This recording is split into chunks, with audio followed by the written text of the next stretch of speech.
আমি এখন পোলাও রান্না করব। তার জন্য আগে চালগুলোকে একবার একটু ধুয়ে নিলাম। কড়াইয়ে তেল দিচ্ছি।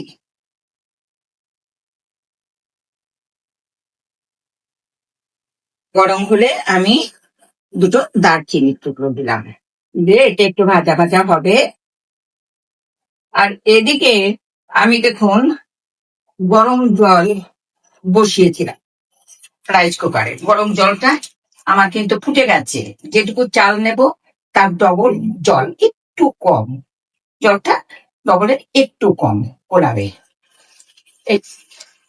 এর মধ্যে আমি ধোয়া চালগুলো দিয়ে দিচ্ছি।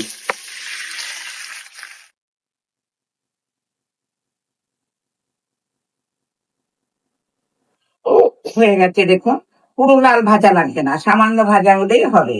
এখন এটাকে আমি অফ করে দিলাম।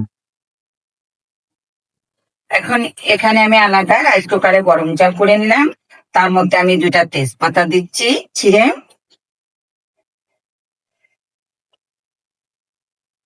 একটু চিনি দিচ্ছি, সামান্য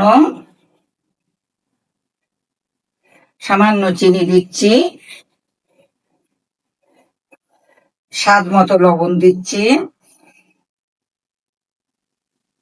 স্বাদ মতো লবণ দিলাম। ঠিক আছে। আর এদিকে আমি আগে থেকে একটু অ্যালমন্ড এবং চীনা বাদাম আমি পেস্ট করে নিয়েছি। 7-8টা চীনা বাদাম আর 7-8টা অ্যালমন্ড দিয়ে এবার আমি এটাকেও মিশিয়ে দিচ্ছি এর সাথে।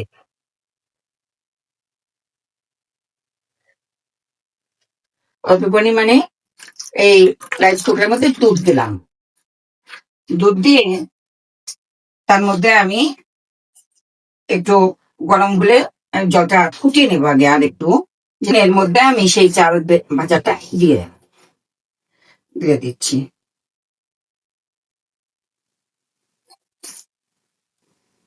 এক চামচ বা যেটুকু যে পরিমাণে থাকে একটু ঘি দিলে আমি 1/2 চামচ দিচ্ছি।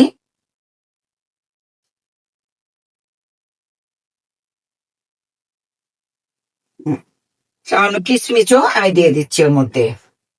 কিশমিশটা আগে আমি ভিজিয়ে রেখেছিলাম, দেখুন এই কিশমিশ কাটা ওর মধ্যে দিয়ে দিচ্ছি।